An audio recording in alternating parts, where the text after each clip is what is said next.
Општина Струмица прифати дел од мерките кои се во насока на воспоставување на услуги за ресоциализација и реинтеграција на жени жртви на семејно насилство.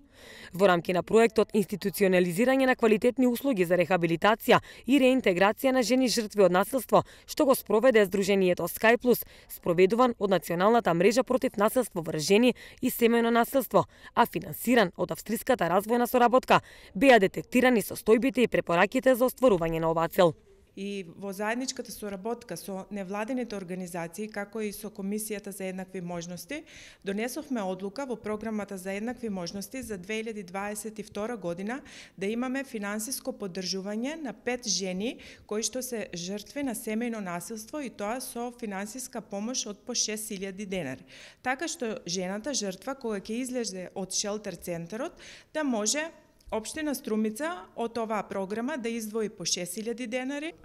Исто така морам да напоменам дека Општина Струмица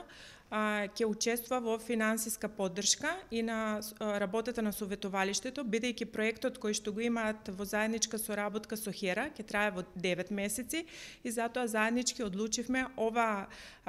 работа да не заврши во месец септември, туку преку програмата за еднакви можности на мажите и жените да продолжи континуирано да работи до крајот на 2022 година, со тоа што издвоивме буџет од 150.000 денари.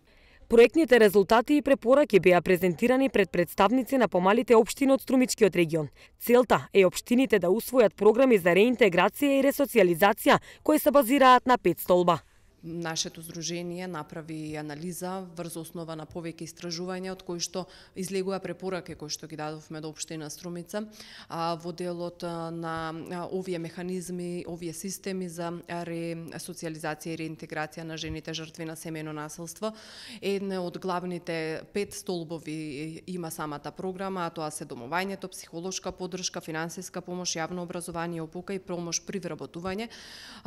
Општина Струмица почна со пилотирање, односно прифати дел од препораките кои што секако во насока на овозможување на жените жртви на семејно насилство кога ќе се